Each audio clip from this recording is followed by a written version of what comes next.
Seperti biasa, Satgas TMMD ke-110 Bojonegoro lakukan apel pagi sebelum terjun ke sasaran fisik TMMD di Desa Jatimulyo. Kali ini, dan SST 1 pimpin doa bersama sebelum Satgas terjun ke lokasi sasaran TMMD. Kegiatan apel pagi sudah menjadi kebiasaan setiap hari anggota Satgas TMMD ke-110 Bojonegoro. Melalui apel pagi, Satgas TMMD membuka ruang untuk sharing bersama seputar kegiatan TMMD sehingga dapat terevaluasi dengan baik dan program TMMD dapat berjalan dengan lancar. Sersan Mayor Sugeng dan SST 1 TMMD pimpin apel pagi dan doa bersama kali ini.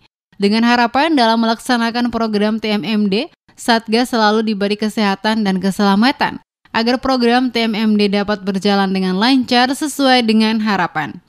Tidak hanya itu, Sersan Mayor Sugeng juga mengimbau anggota Satgas untuk tetap menerapkan protokol kesehatan dalam pengerjaan program TMMD di Desa Ngerancang dan Desa Jatimulyo untuk mengantisipasi penyebaran virus COVID-19.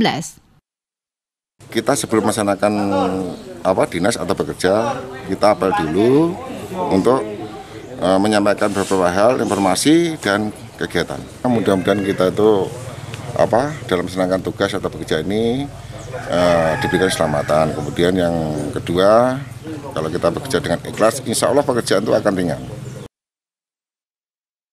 Setelah melakukan apel pagi, seluruh anggota Satgas langsung berpencar menuju pengerjaan sasaran fisik sesuai dengan pembagian tupoksi masing-masing.